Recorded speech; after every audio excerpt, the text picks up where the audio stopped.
প্রতিটি ভিডিওর মাঝে ভালো লাগার কিছু অংশ থাকে, তেমনিভাবে আজকের ভিডিওতে মজার একটি বিষয় পাবে।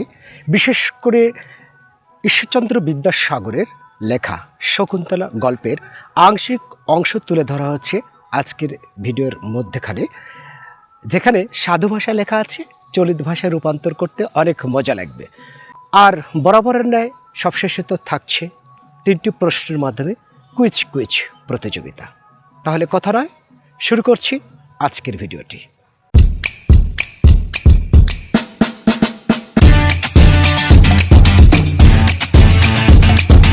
লক্ষ্য করছো ষষ্ঠ শ্রেণীর শিক্ষার্থী বন্ধুরা, তোমাদের বাংলা ব্যাকরণ ও নির্মিতি বইয়ের প্রথম অধ্যায় ভাষা ও বাংলা ভাষা।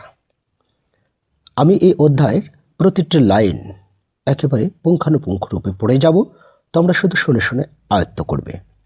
এবং তোমরা জানো যে, এবং সবাই এটা বিশ্বাস করে, অন্যের শুনে শুনে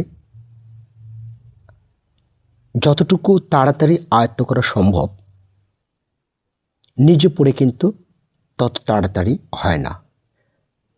সুতরাং শুধু একটু মনোযোগী হও আর শুনে যাও। শেষ পর্যায়ে কিন্তু 3টি প্রশ্ন থাকবেই।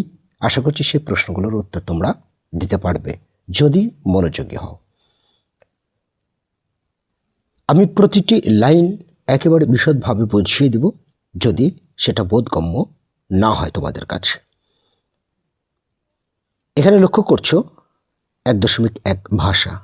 প্রাণীজগতে একমাত্র মানুষের ভাষা আছে। শরীর ও স্নায়ু বিজ্ঞানীরা পরীক্ষা করে দেখেছেন যে, ভাষা ব্যবহারের জন্য মানুষের স্নায়ুতন্ত্র, মস্তিষ্ক, অন্যান্য প্রত্যঙ্গ যেভাবে তৈরি হয়েছে, অন্যান্য প্রাণীর ক্ষেত্রে তা দেখা যায় না। হ্যাঁ, অবশ্যই মানুষের স্নায়ুতন্ত্র, মস্তিষ্ক এবং অন্যান্য প্রত্যঙ্গ যেভাবে তৈরি, অন্য প্রাণীদের নয়। তারপর দেখো, ভাষার সাহায্যে আমরা কথা বলি। ভাষার মাধ্যমে আমরা প্রকাশ করি আমাদের অভিজ্ঞতা, নানা ধরনের আবেগ, বিভিন্ন প্রকার অনুভূতি, যেমন হিংসে, বিদ্বেষ, ভালো লাগা ও ভালোবাসা, ঘৃণা, ক্ষোভ ইত্যাদি। ভাষার আরও কাজ রয়েছে। ভাষা আমাদের শিক্ষার মাধ্যম। ভাষার সাহায্যে আমরা অন্যের সঙ্গে তর্ক বিতর্ক করি। হয়তো তোমরাও করো, তাই না? হ্যাঁ, সবাই করে তর্ক বিতর্ক। ভাষাকে দেশ গঠনের হাতিয়ার হিসেবেও গ্রহণ করা হয়। তাহলে দেশ গঠনের হাতিয়ার কি? ভাষা। মনে থাকবে, দেশ গঠনের হাতিয়ার কিন্তু ভাষা। দেশ গঠন বলতে দেশের ও মানুষের উন্নয়ন ও অগ্রগতিকে বোঝায়। দেশ গঠন বলতে কি বোঝো? দেশ গঠন বলতে বোঝা যায় দেশের, মানুষের এবং দেশের উন্নয়ন এবং অগ্রগতি। এই অগ্রগতি বা কল্যাণ সাধন কিভাবে করা যাবে, কিভাবে দেশের মানুষের মঙ্গল করা সম্ভব, সেসব কথা ভাষার মাধ্যমে মানুষের কাছে তুলে ধরতে হয়। তাই ভাষা 2 প্রকার। চমৎকার একটি প্রশ্ন। ভাষা কত প্রকার? 2 প্রকার, মৌখিক ও লিখিত ভাষা। হ্যাঁ, আমরা যে কথা বলি এটা মৌখিক ভাষা, আর যেটা বর্ণের মাধ্যমে প্রকাশ করা হয় কাগজে কলমের সাহায্যে, সেটা হচ্ছে লিখিত ভাষা। তাই ভাষা কত প্রকার? আবারও বলছি, ভাষা কত প্রকার? 2 প্রকার। এর পরবর্তীতে বলছে ভাষার উপাদান। লক্ষ্য করছো তোমরা, ভাষার উপাদান 1.2-এ। ভাষার প্রধান উপাদানগুলো ধ্বনি, শব্দ, বাক্য ও বাগর্থ। নিচে এগুলো আলোচনা করা হচ্ছে। আচ্ছা, উপাদান বলতে কি বুঝো? যেমন আমি যদি এই মুহূর্তে তোমাদের এই ভিডিও সম্পর্কে বলি, এই ভিডিওর কিছু উপাদান রয়েছে। ভিডিও করতে কি কি লাগে, তাই না? ভিডিও করতে কি কি লাগবে, সেগুলো হচ্ছে এই ভিডিওর উপাদান, তাই না? যেমন মোবাইল লেগেছে, একটা বয়া লেগেছে, এই আর কি, ইত্যাদি ইত্যাদি।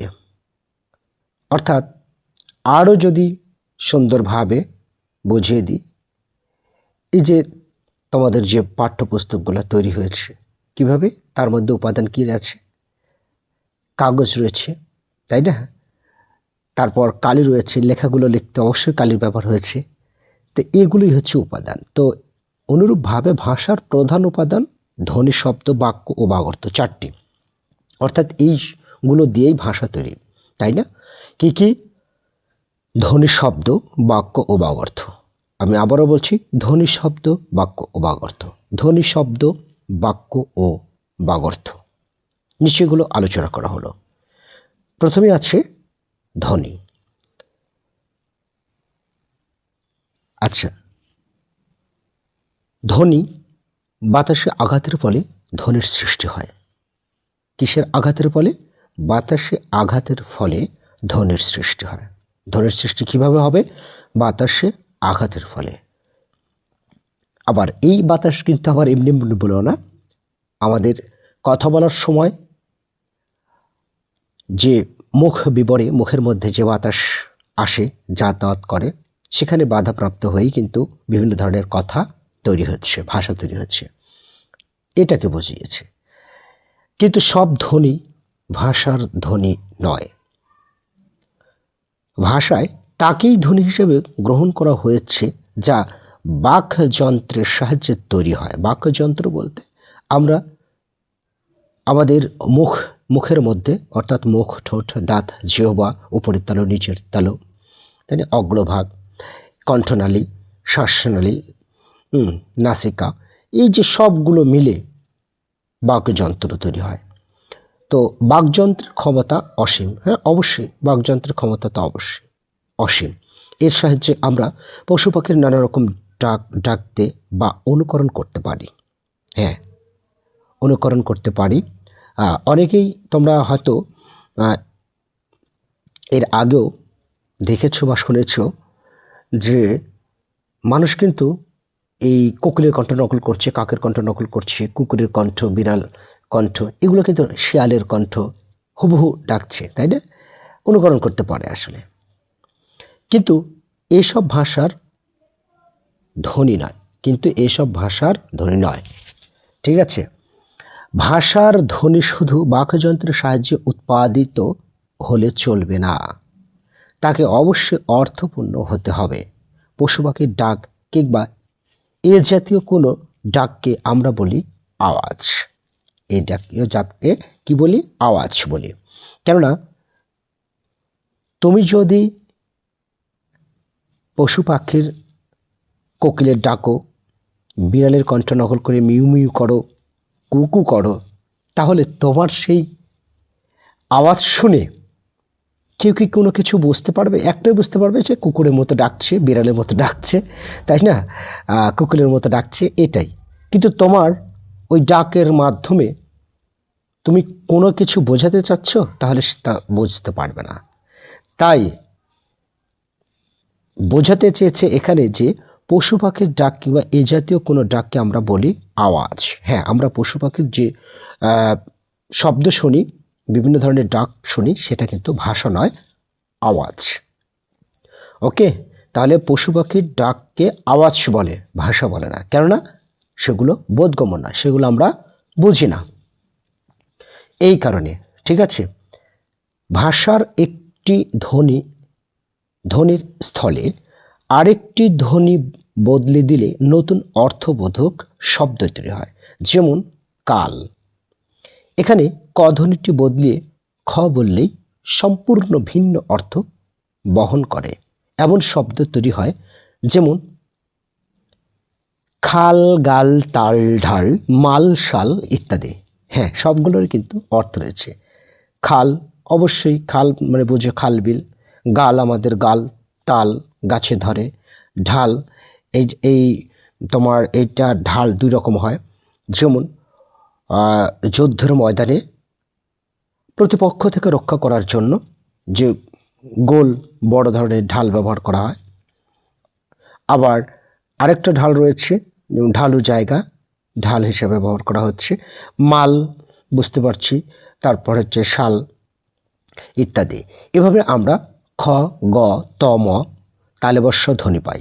ধ্বনির উপলব্ধি ভাষাভাষীদের মনেই রয়েছে এবং স্বাক্ষর ও নিরক্ষর সব মানুষই তা জানে, বোঝে ও ব্যবহার করে। ওকে, তাহলে আমরা বুঝতে পারলাম যে পশু পাখির আওয়াজ, অর্থাৎ পশু পাখি যে ডাকে সেটা কোনো ভাষা নয়, সেটা হচ্ছে মাত্র আওয়াজ। ভাষা সেটাই হবে যা বোধগম্য আমাদের কাছে। ওকে, আচ্ছা, এবারে খ নম্বরে শব্দ। লক্ষ্য করছো তোমরা, শব্দ। শব্দ শব্দ এক বা একাধিক ধ্বনি মিলে শব্দের সৃষ্টি হয় অবশ্যই। যেমন মানুষ, এখানে 5টি ধ্বনি আছে। কি কি? ম, আ, দন্তান্ন, রস্যৌ, তালিবস্য উচ্চারণ মানে তালিবস্যের উচ্চারণ কিন্তু মূর্ধন্য ষ আছে। লক্ষ্য করো, এই উদাহরণে শেষ ধ্বনিটি বোঝাতে তালবস্য লিখে প্রথম বন্ধনীতে মূর্ধন্য ষ লেখা হয়েছে। মনে রাখতে হবে মূর্ধন্য ষ ধ্বনি নয়, বর্ণ। ওকে, তাহলে মূর্ধন্য ষ কি নয়? ধ্বনি নয় এখানে। ঠিক আছে, তাহলে এখানে একটা চমৎকার একটা বিষয় দেখলাম। মানুষ বানানে মূর্ধন্য ষ ধ্বনি নয়। কেননা ধ্বনি নয়? সেই মূর্ধন্য ষয়ের উচ্চারণ তালিবস্যের মতো। তালিবস্য ধ্বনি, কিন্তু মূর্ধন্য ষ ধ্বনি নয়। চমৎকার একটি বিষয়। হ্যাঁ, এটা অবশ্যই মনোযোগ দিয়ে শুনতে হবে, নইলে কিন্তু বুঝবে না। মানুষ শব্দটি কয়টি ধ্বনি রয়েছে? 5টি ধ্বনি রয়েছে। মানুষ শব্দটির কয়টি ধ্বনি? 5টি ধ্বনি। অর্থাৎ কি করে 5টি ধ্বনি হলো? এই যে আমি একটু লিখে লিখে যদি বুঝিয়ে দিই নিচে, যেমন তোমার হচ্ছে যে ম, এই ময়ের সাথে এই স্বরে আর আকার দিলে, তারপর দন্ত্যন্নয়ের সাথে এই আমরা যে রস্যকার ব্যবহার করি, এটাতে কি হয়? এই যে এটা হয় না, তাই এই রস্যকার একটি, তাহলে 2 2 4। আর এই যে তালিবস্যের উচ্চারণ কিন্তু এটা আছে। আর এটা আমি বলেই দিচ্ছি যে এটা কি হলো, একটু একটু একটু একটু হ্যাঁ, ঠিক আছে। তালিবস্যের উচ্চারণ এটা কিন্তু ধ্বনি, কিন্তু মূর্ধন্য ষ ধ্বনি নয়, মূর্ধন্য ষ ধ্বনি নয়। ওকে, তাহলে এবারে পরবর্তীতে আমি যাচ্ছি। বাক্য বলতে, এবার আছে বাক্য। বাক্য বলতে কথা বা বচনকে বোঝায়। ভাষার উপাদান হিসাবে ধরলে বাক্যের স্থান তৃতীয়। হ্যাঁ, আমরা 4টে উপাদান পেয়েছিলাম ভাষার জন্য, সেটা হচ্ছে ধ্বনি, শব্দ, বাক্য, তারপর আছে বাগর্থ। তাহলে বাক্য হচ্ছে তৃতীয় স্থানে রয়েছে। ওকে, আচ্ছা, এখন ধ্বনি দিয়ে যা শুরু হয়েছিল শব্দে এসে তা আরও সংহত হয়। বাক্যে এসে পরিপূর্ণ না হলেও সে অনেকটাই পূর্ণতা পায়। প্রতিটি বাক্যই কেউ উৎপাদন করে আর কেউ শোনে। বাক্যের সঙ্গে তাই দুজনের সম্পর্ক রয়েছে, বক্তা ও শ্রোতা। চমৎকার একটি বিষয়, বাক্যের সঙ্গে দুজনের সম্পর্ক রয়েছে। কার কার? বক্তা ও শ্রোতা। যেহেতু তোমাদের এটা নৈর্ব্যক্তিক হয়, অর্থাৎ বহুনির্বাচনী প্রশ্ন, সো এই বিষয়গুলো খুব সুন্দরভাবে শুনতে হবে। বাক্যের সঙ্গে কতজনের সম্পর্ক রয়েছে? দুজনের সম্পর্ক। আমি আরও একবার বলছি, বাক্যের সঙ্গে দুজনের সম্পর্ক রয়েছে। এই দুই পক্ষের মধ্যে কোনো ঘাটতি থাকলে তা চলে না। বাহ, চমৎকার কথা। বক্তা যা বলে তাতে, আমি একটু নিচে যেতে হবে, তাতে শ্রোতার সব কৌতূহল মিটতে হয়। হ্যাঁ, আমি যা বলছি তা তোমাদের অবশ্যই বুঝতে হবে, নইলে কিন্তু আমারটাও বাক্য বলে গণ্য হচ্ছে না, তাই না? আসলে প্রতিটি শিক্ষকই চেষ্টা করে সবাইকে বোঝানোর জন্য। এই জন্য বলা হয় যা উক্তি হিসেবে সম্পূর্ণ এবং যাতে শ্রোতার পরিপূর্ণভাবে তৃপ্ত হয়, তাই হলো বাক্য।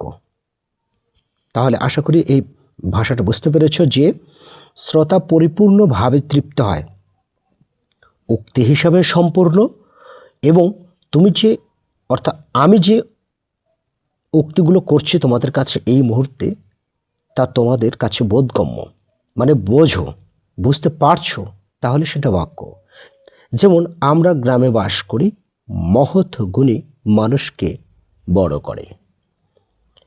ওকে, কত সুন্দরভাবে এই যে শ্রোতা ও বক্তার ছবি দিয়ে দিয়েছে। আচ্ছা, এর পরবর্তীতে বাগর্থ। বাগর্থ অভিধানে শব্দের অর্থ থাকে, অভিধানে অবশ্যই শব্দের অর্থ থাকে, কিন্তু সেই শব্দ যখন বিশেষ পরিবেশে ব্যবহার করা হয় তখন তার অর্থ বদলে যায়। একই কথা বলা চলে বাক্য প্রসঙ্গে। আমরা শব্দের সাহায্যে যে বাক্য তৈরি করি তার অর্থ বাক্যে গিয়ে পরিবর্তিত হতে পারে। যেমন পড়া একটি শব্দ, এর অর্থ হচ্ছে দগ্ধ। পড়া শব্দের অর্থ কি? দগ্ধ। এই কোনো কিছু পড়ে গিয়েছে, গন্ধ হয়ে যাচ্ছে, আমরা বলি না? তো এই পড়া মানেই দগ্ধ, মানে আগুন লেগে যাওয়া। তো আগুনে তার ঘর পুড়ে গেছে, আগুনে কি হয়েছে? পুড়ে গেছে। শব্দটি যখন বাক্য তৈরি করে বলা হয় আমার মন পুড়ছে, তখন এই পড়া দগ্ধ হওয়া নয়, ভাষার শব্দ ও বাক্যের অর্থের আলোচনাই হলো বাগর্থ। তাহলে বাগর্থটা কি? ভাষার শব্দ ও বাক্যের এসব অর্থের আলোচনা হলো বাগর্থ। ঠিক আছে, শব্দ বাক্যের আলোচনাই হলো বাগর্থ। এক কথা শেষ। আমি আরও একবার বলছি, কি বলছি? শব্দ ও বাক্যের আলোচনাটাকে কি বলে? ধ্বনি, শব্দ, বাক্য নাকি বাগর্থ? বলবে বাগর্থ। ঠিক আছে, আশা করি বুঝতে পেরেছ এবং মনোযোগ দিয়ে শুনছ। শব্দ বাক্যের আলোচনা কথায় হয়। ভাষার যে 4টি উপাদান রয়েছে, শব্দ, ধ্বনি, শব্দ, বাক্য ও বাগর্থ, 4টা অপশনও দেওয়া হলো, উত্তরে বলবে বাগর্থ। এবার আসো প্রকাশ মাধ্যম ও ভাষা।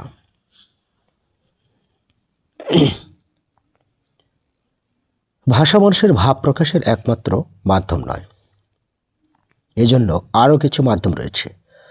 ভাষা আবিষ্কারের পূর্বে নানা রকম অঙ্গভঙ্গির মাধ্যমে কখনো আবার ছবি এঁকে মানুষ নিজেকে প্রকাশ করেছে। এজন্য নানা ধরনের চিহ্ন এবং সংকেত ব্যবহার করা হয়েছে। আমরা মুখ বা চেহারার নানা ভঙ্গি করে হাসি, কান্না, বিস্ময়, জিজ্ঞাসা ইত্যাদি বোঝাতে পারে। মাথা নেড়ে হাঁ বা না বোঝাতে পারি। এই জাতীয় ভাষাকে বলে অঙ্গভঙ্গির ভাষা। তাহলে অঙ্গভঙ্গির ভাষা কি? এই যে আমরা মাথা নেড়ে, হাত নেড়ে, হাসি, কান্না, বিস্ময় এর মাধ্যমে বুঝিয়ে দিই, সেগুলোই হচ্ছে অঙ্গভঙ্গির ভাষা। যেমন রাস্তায় দেখা যায় ট্রাফিক পুলিশ হাতের ইশারা গাড়ি থামে, আবার চলার নির্দেশ দেয়। ট্রাফিক পুলিশ কিন্তু কথা বলে না, হাতের ইশারা করলো, থেমে গেল, আবার হাতের ইশারা এমনভাবে করছে গাড়ি চলতে থাকে।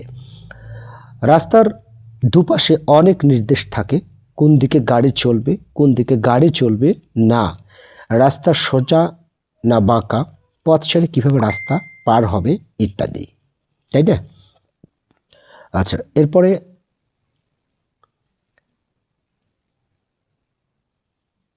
যারা কথা বলতে ও শুনতে পায় না তাদের আমরা বলি মূক ও বধির। চমৎকার একটি বিষয়, মূক ও বধির বলি, তাই না? যারা কথা কি বলতে পারে না এবং শুনতেও পায় না। ঠিক আছে, বধির মানে যে কানে শোনে না, আর মূক মানে বোবা, আমরা যাকে বলি বোবা। এই মূক শব্দের অর্থ হচ্ছে বোবা, আর বধির অর্থ কানে শোনে কম, আর শোনেই না, আর কি শোনে কম মানে শোনেই না। তো তাদের জন্য এক ধরনের ভাষা আছে। হাতের আঙ্গুল ব্যবহার করে, কখনো আঙ্গুল মুখে ছুঁয়ে, কখনো আবার হাত মাথায় উঠিয়ে, কখনো বুকে হাত দিয়ে তারা তাদের ভাব প্রকাশ করে। ভাষার মধ্যেও এই যোগাযোগ পড়ে। একে বলে সংকেত ভাষা বা ইশারা ভাষা হিসেবেও তা পরিচিত। চমৎকার একটি বিষয়। ইশারা ভাষা কি? এই হাত ছুঁয়ে, মুখ ছুঁয়ে, হ্যাঁ, মাথার চুল ছুঁয়ে, হ্যাঁ, এভাবে ঠোঁটে আঙ্গুল দিয়ে, বুকে হাত দিয়ে, এই যে এইসব অঙ্গভঙ্গির মাধ্যমে বা এইসব যে উপাদান দিয়ে তারা তাদের মনের ভাব প্রকাশ করে, সেটাই হচ্ছে সংকেত ভাষা বা ইশারা ভাষা। চমৎকার একটি বিষয়। এরপরে চলে আসি আমরা মাতৃভাষা ও বাংলা ভাষা। লক্ষ্য করছো, মাতৃভাষা অর্থ মায়ের ভাষা। অন্যভাবে বলা যায়, আমরা মায়ের কাছ থেকে যে ভাষা শিখি তাই হলো আমাদের মাতৃভাষা। হ্যাঁ, অবশ্যই মায়ের কাছ থেকে যে ভাষাটা শেখা হয় সেটাই মাতৃভাষা। আর আমাদের মাতৃভাষা কি? বাংলা। এটাকে কেন বাংলা ভাষা বলা হয় এটা কিন্তু জানা উচিত, তাই না? শিশু সবসময় যে মায়ের কাছ থেকে ভাষা শেখে তা নয়, কখনো কখনো এর ব্যতিক্রম ঘটে। যাক, আমি এই প্রসঙ্গটা আগে পড়ে আসি যে মাতৃভাষা কেন বলা হয় বাংলা। আসলে একজন শিশুর জন্মগ্রহণের পর থেকে মায়ের কাছেই বেশি থাকে, তাই না? বাবা বিভিন্ন কাজে অফিস আদালতে চলে যায় অথবা বাইরে থাকে বিভিন্ন কাজে, কিন্তু মায়ের কাছে কিন্তু সেই শিশু বড় হয়। যার কারণে বলে যে মায়ের কাছ থেকে যেটা শিশু দেখে বা শেখে সেটাই কিন্তু তার অনুকরণে চলে আসে, সেটাই অনুকরণ করে। যাই হোক, আমি এবার পরবর্তীতে চলে যাচ্ছি এই কারণেই আমাদের মাতৃভাষা বাংলা। কারণ আমরা জন্মের পর থেকেই, ছোট থেকে, অর্থাৎ যে অবস্থায় বা যে সময় আমরা কথা বলা শিখব সেই সময়টা আসলে মাই আমাদেরকে সঙ্গ দিয়েছে, যার কারণেই আমাদের মাতৃভাষা বাংলা। এটা সব জায়গাতেই, ঠিক আছে? আচ্ছা, যাই হোক, পরবর্তীতে কখনো কখনো এর ব্যতিক্রম ঘটে। মায়ের মতো যে শিশুকে প্রতিপালন করে কিংবা জন্মের পর থেকে যার সেবায় ও যত্নে শিশু ধীরে ধীরে বেড়ে ওঠে, তার ভাষাই শিশু প্রথম শেখে। হ্যাঁ, এটা আবার কি কথা বলছি বুঝতে পেরেছ? অর্থাৎ মা কাছে নেই, একটা শিশু, তুমি জন্মের পরই, মনে করো পরের দিনই তোমার মাকে ছেড়ে বাবার সাথে বিদেশে পাড়ি দিয়েছ, কথার কথা বলছি। এটা এখানে শুধু বোঝানোর উদ্দেশ্য বলছি। দেখা যাচ্ছে যে তোমার মা জন্মের পরে হয়তো তোমাকে ছেড়ে চলে গিয়েছে এবং সেখানে সেই সময় বাবা, মনে করো কোনো বিদেশি রাষ্ট্রে আছে, মনে করে স্পেনে আছে, বাবা এসে তোমাকে নিয়ে গেল, আর তারপর থেকে কিন্তু তুমি স্পেনে মানুষ হচ্ছ। সো সেখানকার মানুষ এবং এছাড়া তোমার বাবাও বলবে সে ভাষাতে, স্প্যানিশ ভাষা কথা বলবে, অথবা যে দেশে আছে সেই দেশের ভাষায় কথা বলবে। তখন তুমি সেখানে শুনে শুনেই কিন্তু সেখানকার ভাষা শিখে নেবে, ঠিক আছে? তাই এই কথাই বলছে যে ধীরে ধীরে বেড়ে ওঠে তার ভাষাই শিশু প্রথম শেখে, যেখানে শিশু ধীরে ধীরে বেড়ে ওঠে। বাঙালি মায়ের সন্তান জন্মের পর থেকে স্প্যানিশ বা জার্মান ভাষী মায়ের পরিচর্যায় বড় হলে তার প্রথম বা মাতৃভাষা কখনো বাংলা হবে না। আমি এতক্ষণ ধরে যেটা বোঝালাম সেটাই কিন্তু এখানে আছে, হবে কি স্প্যানিশ অথবা জার্মান। তাই বলা হয় শিশু প্রথম যে ভাষা শিখে তাই তার প্রথম ভাষা বা মাতৃভাষা। তাহলে এখানে আমরা মাতৃভাষাকে প্রথম ভাষা হিসেবে বলতে পারি। তাহলে প্রথম ভাষা কি? শিশুর জন্মের পর থেকে প্রথমে যে ভাষা শিখে সেটাই হচ্ছে প্রথম ভাষা অথবা মাতৃভাষা।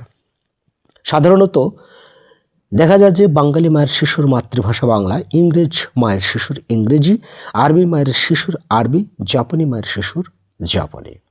এবারে আসো ভাষার রূপ বৈচিত্র্য। লক্ষ্য করছো ভাষার রূপ বৈচিত্র্য।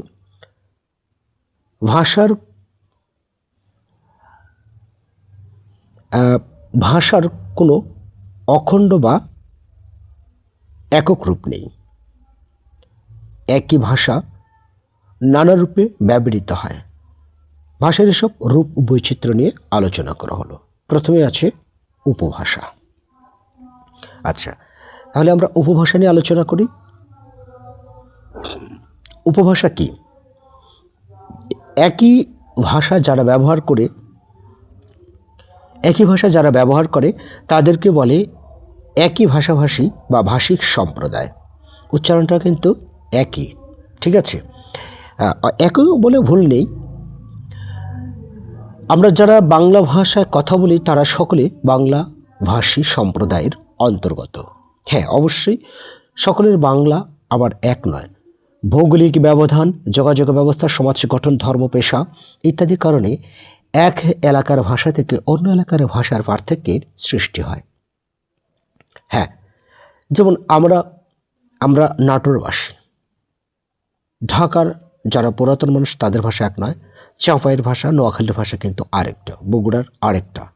এই যে মানে ভৌগোলিক ব্যবধানের যোগাযোগ ব্যবস্থার কারণে যে আলাদা আলাদা ভাষায় হ্যাঁ এই পার্থক্যের সৃষ্টি হয়েছে। তো ভৌগোলিক ব্যবধান বা অঞ্চলভেদে ভাষার যে বৈচিত্র্য তাই হলো উপভাষা। ওকে, তাহলে উপভাষাটা কি বুঝতে পেরেছ? অর্থাৎ আমরা যে অঞ্চলে বাস করি সে অঞ্চলের ভাষাটা তোমার কাছে বা আমার কাছে উপভাষা। আর এই জন্য এই ভাষাকে আঞ্চলিক ভাষাও বলা হয়। আমাদের প্রতিটি জেলার ভাষাই বৈচিত্র্যপূর্ণ। আমাদের প্রত্যেক জেলার নিজস্ব উপভাষা রয়েছে। উপভাষার কথা বলা মোটেও দোষের নয়। উপভাষা হলো মায়ের মতো। মাকে আমরা শ্রদ্ধা করি, নিজ নিজ উপভাষাকে আমাদের শ্রদ্ধা ও সম্মান করতে হবে। নিচে বাংলাদেশের কয়েকটি উপভাষার পরিচয় তুলে ধরা হলো। দেখেছ? তাহলে আমরা যে কথাগুলো বলি অনেক সময় কিন্তু আমাদের কথা বলতে গিয়ে কথার মধ্যে এই আঞ্চলিক ভাষা এসে যায়, কিন্তু এটা অসম্মানের কিছু না। হ্যাঁ, এটাকে মায়ের মতোই অনেকে আমরা হেলা করি, অবহেলা করি, হাসি অথবা তামাশা করি তাকে নিয়ে, কথা বলতে পারে না গায়ের মানুষ, হ্যাঁ এরকম করে, তাই না? এই গাঁ গ্রাম থেকে উঠে আসছে পা ফাটা মানুষ, আসলে বিষয়টা তা না, সেখানকার ভাষাটাই এমন। সো সে ভাষাটাকে আমরা সম্মান দেব। আসলে আমরা যে ভাষায় কথা বলি না কেন, প্রতিটি ভাষাই আমরাই তো তৈরি করেছি, মানুষই তৈরি করছে। সো কেন আমরা তাকে নিন্দা করব, তাকে ছোট করব? হোয়াই?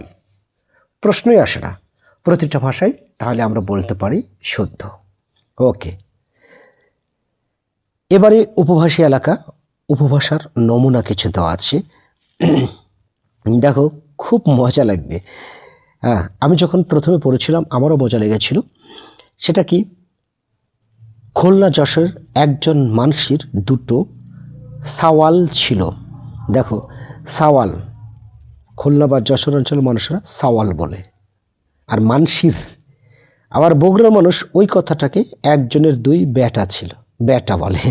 বগুড়ার মানুষেরা বেটা বলে, ছইল, আর সাওয়ালকে ছইল বলে। বাহ, বেটা ছইল আছিল।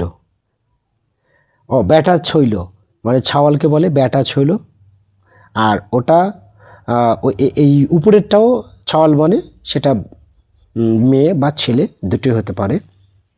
আর রংপুরের মানুষ, একজন মানুষের দুই কন্যা বেটা ছিল। একজন ম্যানসের, উচ্চারণ কি দেখেছ? ম্যানসের দুটো বেটা ছিল। ঢাকার মানুষ আবার বলে একজন মানুষের দুইটা পোলা ছিল।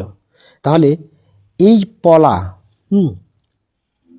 পলা শব্দটা কোন জেলার মানুষ বেশি ব্যবহার করে? বলতে হবে ঢাকা। আবার ময়মনসিংহ পলাকে বলে পুত। চমৎকার একটি বিষয়। ময়মনসিংহরা বলে পুত, ঢাকাইয়ারা বলে পলা, বগুড়ারা বলে বেটা। যাই হোক, বগুড়ার সাথে বেটার একটা মিল আছে, তাই না?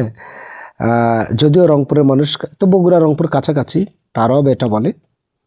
তো বগুড়াতে বয়ের সাথে বয়ের একটা মিল আছে, তাই না?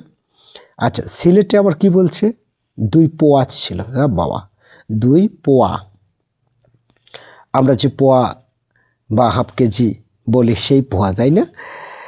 সিলেটে বলে পোয়া, ময়মনসিংহে পুত, চট্টগ্রামে বলছে কি ভূত? না না, এর কি করলাম, সিলেটে চট্টগ্রামে পোয়াই বলেছে, তবে এক এগুয়া মানুষের 2 পোয়া আছিল। এখানে এতক্ষণ এক পড়লাম, এরা আবার বলছে এগুয়া। আরে বাপরে, চট্টগ্রামের মানুষ বলছে এগুয়া। আর নোয়াখালীর আবার কি বলছে, একজনের 2 হুত ছিল, হুত আছিল। বাবা, হুত, নোয়াখালী হুত, ময়মনসিংহ পুত, তাই না? নোয়াখালী হুত, ময়মনসিংহ, নোয়াখালী হুত, ময়মনসিংহ পুত, মনে রাখবে। আমি কিন্তু আর একটা বার বলছি, কারণ একটা কঠিন একটা বিষয়, শুনে শুনে আয়ত্ত করবে যেহেতু। সো আরও একটাবার বলছি, খুলনা যশোর মানুষেরা সাওয়াল বলে। যেটা পার্থক্য বেশি সেটাতে আমরা দেখতে পাচ্ছি যে ছেলে মেয়েকে নিয়ে যে শব্দগুলো, সেটাই মূল পার্থক্য এখানে। তাছাড়া মোটামুটি একই মনে রাখতে পারবে না। ঠিক আছে, মনে রাখার কৌশল এই ছেলে মেয়েকে কোন জেলার মানুষ কোন শব্দ প্রকাশ করে, সেটাই মানে সেইভাবেই মনে রাখতে হবে ভাষাটা, নইলে কিন্তু মনে থাকবে না। এমনিতেই উচ্চারণ করাও কঠিন এগুলো। খুলনা যশোররা সাওয়াল বলে, বগুড়াতে বেটা, রংপুরেও বেটা বলে, ঢাকাতে পলা, ময়মনসিংহে পুত, নোয়াখালীতে হুত, সিলেটে পোয়া, চট্টগ্রামেও পোয়া। সিলেট আর চট্টগ্রাম দুটাকেই পোয়া বলে। তবে সিলেটের ক্ষেত্রে এক বলা হলেও, এতক্ষণ এক বলেছি সব ক্ষেত্রেই, শুধুমাত্র চট্টগ্রামটা আলাদা, এগুয়া। এককে বলে এগুয়া, এককে কি বলে এগুয়া। আর আছে নাকি? আর নেই। আচ্ছা, এইবারে চলে আসো প্রমিত। প্রমিত ভাষা কি? একই ভাষার উপভাষাগুলো অনেক সময় বোধগম্য হয় না, এই জন্য একটি উপভাষাকে আদর্শ ধরে সবার বোধগম্য ভাষা হিসেবে তৈরি ভাষারূপী হলো প্রমিত ভাষা। হ্যাঁ, কেননা উপভাষাগুলো বোধগম্য নাও হতে পারে। আর বোধগম্য মানে কি? বোঝা তোমার কাছে নাও বুঝতে পারে। যেমন আমি যেমন কথা বলি, মোটামুটিভাবে সব অঞ্চলের মানুষ বোঝে, কিন্তু আমিও যখন একটু আঞ্চলিকভাবে শুরু করব না, আশা করছি তোমরাও বুঝতে পারবে না। ঠিক আছে, আমিও কিন্তু আঞ্চলিক ভাষা পারি এবং মাঝে মাঝে সোজা কথা বলার মধ্যে। তুই কুটি গেছলু রে? হ্যাঁ, আমাদের নাটোরের ভাষা কিন্তু এটা। কুটি থেকে আসলু। তো কুটি, এটা কিন্তু অন্য জেলার মানুষ বলে না। হ্যাঁ, তোমাদের যারা অন্যখানে আছো, বাবার কথাগুলো শুনছো মনোযোগ দিয়ে, তোমরা জানো যে কুটি কিন্তু অন্য জেলার মানুষ বলে না। কুটি গেছলু, হ্যাঁ, মানে কথায় গিয়েছিলে। যাই হোক, তো এই জন্যে একটা আদর্শ তো রূপ দিতে হবে, তাই না? যাতে সবাই বুঝতে পারে। যেমন আমার কথাগুলো প্রায় ব্যক্তিগুলো বুঝছে বাংলাদেশের, তাই না? তো এটাই হচ্ছে প্রমিত ভাষা। এই ভাষার মাধ্যমে শিক্ষা, প্রশাসনিক কাজ, ব্যবসা বাণিজ্য সম্পাদিত হয়। দেশের সংবাদপত্র, আবার ইলেকট্রনিক মাধ্যমে এ ভাষার রূপ ব্যবহার করা হয়। তো উপভাষা ও প্রমিত ভাষার পার্থক্য সুস্পষ্ট। কি? প্রমিত ভাষার লিখিত ব্যাকরণ থাকে, উপভাষার থাকে না। হ্যাঁ, উপভাষা তো থাকবে না, কেননা আঞ্চলিক ভেদে আলাদা আলাদা। তারপর 2 নম্বরে কি বলছে? উপভাষা শিশুকাল থেকে প্রাকৃতিক নিয়মে অর্জন করতে হয়। উপভাষাটা প্রাকৃতিক নিয়মে অর্জন কিভাবে? কারণ আমি যেখানে জন্মগ্রহণ করেছি সে আশেপাশের মানুষগুলো এই একই ধরনের ভাষা বলে, সো এটা প্রাকৃতিকভাবেই অর্জন হয়ে যায়। কিন্তু প্রমিত ভাষা কিন্তু চর্চা করতে হয়। হ্যাঁ, যেমন আমি কথা বলার জন্য এখন চর্চা করেছি, শহরে এসে পড়াশোনা করেছি, তাই আস্তে আস্তে ভাষাটা বদল হয়ে গিয়েছে। তারপরে প্রমিত ভাষা শেখার বিষয় উপভাষা অর্জনের বিষয়। প্রমিত ভাষা কি? শেখার বিষয়, অবশ্যই শিখতে হবে। যেমন আমি শিখেছি, তোমরাও শিখেছ। আর উপভাষা অর্জনের বিষয়, হ্যাঁ, এগুলো অর্জন করতে হয়, অর্থাৎ নিজ নিজ এলাকায়। তুমি কিন্তু ইচ্ছা করলে আবার চট্টগ্রামের মানুষের মতো কথা বলতে পারবে। তোমাকে এই জন্য কি করতে, অর্জন করতে হবে সেখানে গিয়ে। ওকে, এবারে আসো কথ্য ভাষা। আচ্ছা, ক্লাসটি কিন্তু আজকে অনেক বড় হয়ে যাচ্ছে, সমস্যা নেই। শিক্ষক যখন শ্রেণীকক্ষে পাঠদান করেন কিংবা কোনো বিশেষ অনুষ্ঠানে আমরা বক্তব্য উপস্থাপন করি, তখন ভাষা ব্যবহারে সচেতনতা দেখা যায়। তাই বিশেষ পরিবেশ ও প্রয়োজনের বাইরে যখন ভাষা ব্যবহার করা হয় তাকে কথ্য ভাষা বলে। বিশেষ পরিবেশ, হ্যাঁ, তাহলে আমাদের এটাটা একটু ভালোভাবে মনে রাখা উচিত যে বিশেষ পরিবেশ ও প্রয়োজনের বাইরে যখন ভাষা ব্যবহার করা হয় তখন তাকে কি ভাষা বলে? কথ্য ভাষা, উপভাষা, চলিত ভাষা, প্রমিত ভাষা, এরকমভাবে অপশন আসতে পারে। সো আবারও বলছি, বিশেষ পরিবেশ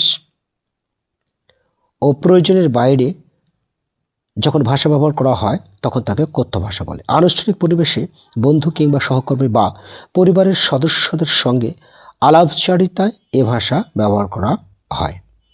নেক্সট, এবারে সাধু ও চলিত ভাষা।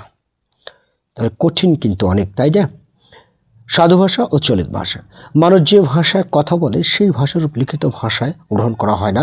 মুখের ভাষা স্বাভাবিক ও স্বতঃস্ফূর্ত হলেও লিখিত ভাষা সেই তুলনায় আড়ষ্ট ও কৃত্রিম। হ্যাঁ, লিখিত ভাষা অবশ্যই আড়ষ্ট, অর্থাৎ সকলের কাছে সহজ নয়, বোধগম্য নয়, সাবলীল নয়। ঠিক আছে, এক কথায় সাবলীল নয়, সহজ সরলভাবে প্রকাশিত নয় এই লিখিত ভাষাগুলো। এই আড়ষ্ট শব্দের অর্থ এরকম বোঝাচ্ছে। এটা কৃত্রিম, মানে তৈরি করা। যেমন এই পাঠ্যপুস্তকটাই তৈরি করেছে এমনভাবে যাতে সবাই বুঝতে পারে। তো বাংলা লিখিত ভাষা যখন উদ্ভাবিত হয় তখন উদ্ভাবকরা সেইভাবেই বাংলা গদ্যের ভাষাকে তৈরি করেছিলেন। এ ভাষাই সাধু ভাষা বা সাধুরীতি হিসেবে পরিচিত। ঠিক আছে, অর্থাৎ আগেকার সাহিত্যিকেরাও কিন্তু বেশিরভাগ গল্পই, উপন্যাস, নাটক, সাহিত্য যেগুলো রচনা করেছেন সেগুলো কিন্তু সাধু ভাষাই বেশি রয়েছে। যাই হোক, উল্লেখ করা যায় যে সাধু ভাষার সৃষ্টিতে যারা নিয়োজিত ছিলেন তারা বাংলা ভাষী হলেও লোকজ মানুষের ভাষারীতিতে শ্রদ্ধাশীল ছিলেন না। তারা সংস্কৃত ভাষা পণ্ডিত ছিলেন, ফলে সেই ভাষার আদলে তারা ভাষার এই রীতি তৈরি করেন। সব পণ্ডিতই যে আদর্শে বিশ্বাসী ছিলেন তা নয়, কিন্তু তাদের প্রচেষ্টা পরবর্তীকালে গ্রহণীয় হয়নি। তাদের সে প্রচেষ্টা কি পরবর্তীকালে গ্রহণীয় হয়নি। তো সাধু ভাষার পরিচয় গ্রহণ করলে দেখা যায় যে এ ভাষার বেশি পরিমাণে সংস্কৃত শব্দই শুধু নেই, সংস্কৃত ব্যাকরণের বিভিন্ন বিষয় গৃহীত হয়েছে। প্রথম দিকের সাধু ভাষা ছিল আড়ষ্ট, অর্থাৎ কঠিন, সাবলীল নয়। এ ভাষা প্রাঞ্জল হয়ে উঠতে অনেক দিন লেগেছে। ঈশ্বরচন্দ্র বিদ্যাসাগরই প্রথম এ কাজ করেন, এই জন্য তাকে বাংলা সাধু ভাষার জনক বলা হয়। তাহলে এখান থেকে একটা প্রশ্ন পেলাম, চমৎকার। বাংলা সাধু ভাষার জনককে? বাংলার সাধু ভাষার জনক ঈশ্বরচন্দ্র বিদ্যাসাগর। বাংলার সাধু ভাষার জনককে? ঈশ্বরচন্দ্র বিদ্যাসাগর। ওকে, নিচে সাধু ভাষার উদাহরণ দেওয়া হলো। আমি বলেছিলাম ভিডিওর শুরুতে একটু মজা লাগবে, এই যে সাধু ভাষা আছে আমি প্রতিটাই বুঝিয়ে দিচ্ছি, যেটা বুঝবে না সেটা আমি বুঝিয়ে দিচ্ছি। দেখো, এই সাধু ভাষা সবার কাছে বোধগম্য নয়, এই জন্যে এটাও কিন্তু বাতিল হয়ে গেছে। বাতিল বলতে সহজে যেহেতু সবাই বুঝতে পারে না, সো সেই ভাষাগুলো, সেই ধ্বনি শব্দগুলো পরিবর্তন করে চলিত রূপ দিয়েছে। তবে এই চলিত রূপ অবশ্যই কিন্তু আমাদের প্রমিত ভাষা, সবাই বুঝতে পারে, একটা লিখিত ভাষা। যাই হোক, লক্ষ্য করছো নদীতে স্নান করিবার সময়, গোসল করিবার সময় রাজদত্ত অঙ্গুরীয় শকুন্তলার অঞ্চলকল হইতে সলিলে পতিত হইয়াছিল। কিছু বোঝা গেল? নো, বোঝা যায়নি, তবে আমি বুঝিয়ে দিচ্ছি, তোমরা বুঝতে পারবে। গল্পটা চমৎকার। রাজদত্ত অঙ্গুরীয় মানে রাজার কাছ থেকে একটা আংটি পেয়েছে কে? শকুন্তলা। সেই শকুন্তলা অঞ্চলকল হইতে মানে শকুন্তলার আঁচল থেকে সলিলে পতিত হইল, মানে সলিলে মানে সমুদ্রে, সাগরে, যেটি হলো পতিত মানে পড়ে গিয়েছিল। ঠিক আছে, পতিত হইবা মাত্র এক অতি বৃহৎ রহিত মৎস্য গ্রাস করে। এত কঠিন শব্দ বোঝা যায়? অতি বৃহৎ রহিত মৎস্যে গ্রাস করে মানে খেয়ে ফেলে, গিলে নেয়। সেটা কি? রহিত মৎস্য। তো রহিত মৎস্য মানে কি? আসলে কিছুই না, রহিত মৎস্য হচ্ছে রুই মাছ। চমৎকার একটি বিষয়। রুই মাছে খেয়ে নিল এবং সেটা বিরাট আকারের মাছ ছিল। সেই মৎস্য কতিপয় দিবস পর এক ধীবরের জালে পতিত হইল। ধীবর মানে জেলের জালে পতিত হইল, অর্থাৎ সেই মাছটা ধরা পড়ল। তো ধীবর খণ্ড খণ্ড বিক্রয় করিবার মানসে, অর্থাৎ ওই মৎস্যকে বহু অংশে বিভক্ত করিতে তদীয় উদর মধ্যে অঙ্গুরও দেখিতে পাইল। মানে ওই জেলেটা ওই মৎস্যটাকে খণ্ড খণ্ড করে বিক্রি করবে, তাই সে বহু অংশে ভাগ করতে ছিল সেই সময়। ভাগ করার সময় তার মধ্যে মানে তদীয় মানে তার মধ্যে ওই পেটের মধ্যে, উদর মানে পেট, সেই অঙ্গুরীয় মানে সেই আংটিটা দেখতে পাইল।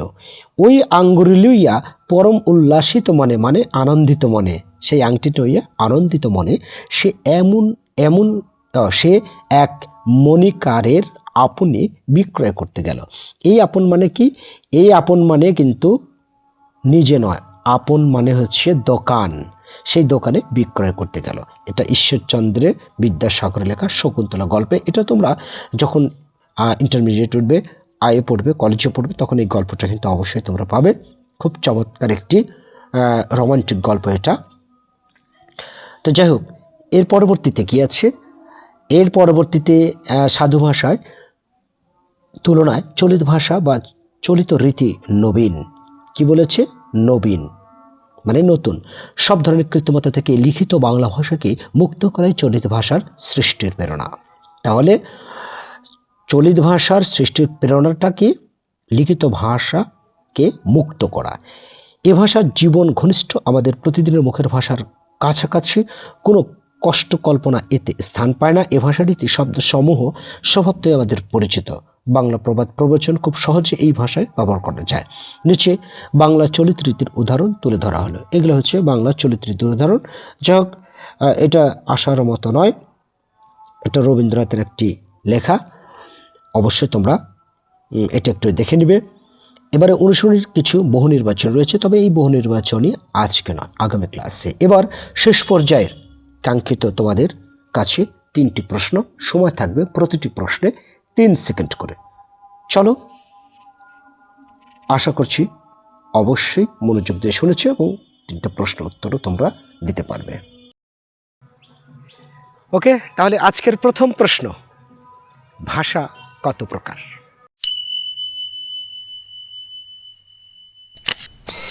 ওকে, থ্যাঙ্কস, সবাই পেরেছে, ধন্যবাদ।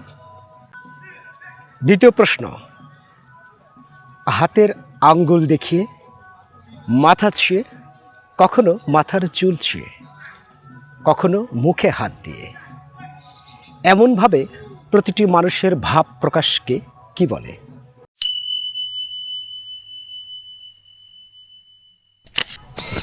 প্রশ্ন 3, একজনের 2টা বেটা ছিল আছিল, বাক্যটি কোন এলাকার?